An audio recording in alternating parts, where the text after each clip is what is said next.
যথাযোগ্য মর্যাদায় আজ পালিত হচ্ছে জুলাই শহীদ দিবস। 2024 সালের 16 জুলাই রংপুরে শিক্ষার্থী আবু সাইদ পুলিশের গুলিতে নিহত হন।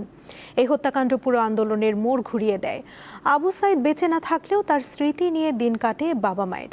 ছেলে হত্যার ঘটনায় মানবতাবিরোধী অপরাধ মামলার রায় দ্রুত কার্যকরের দাবি তাদের। আমাদের উঠে দাঁড়াতে হবে। স্পিড সকল অন্যায়ের বিরুদ্ধে রুখে দাঁড়ানোর এনার্জি পার্টনার। জুলাই আন্দোলনে গুলি করে হত্যা করা হয় রংপুরের আবু সাইদকে। 2024 সালের 16 জুলাই তাকে হত্যার পর আন্দোলন গণবিস্ফোরণের রূপ নেয়।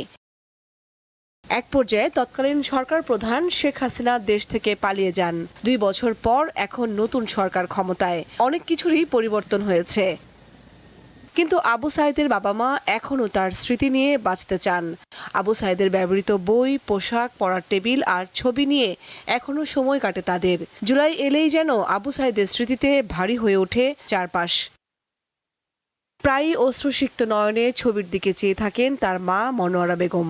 আমার ছেলে টাইম আছে, তার জানি ফাঁসি হয়, আমি যেন দেখি আমি যেন মরে যাই, এটা সরকারের কাছে দাবি।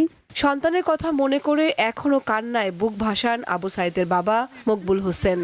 সন্তান হত্যার বিচারের রায় দ্রুত কার্যকরের দাবি জানান তিনি। একাই বুক পাতি দিছে হাত ছিটকে। এই নির্দিষ্ট পুলিশ হিমরের মতো তাকে গুলি করে হত্যা করা হয়। কি করবো, দুঃখের কথা, বাবার এখনো পূর্বে মারা যায়।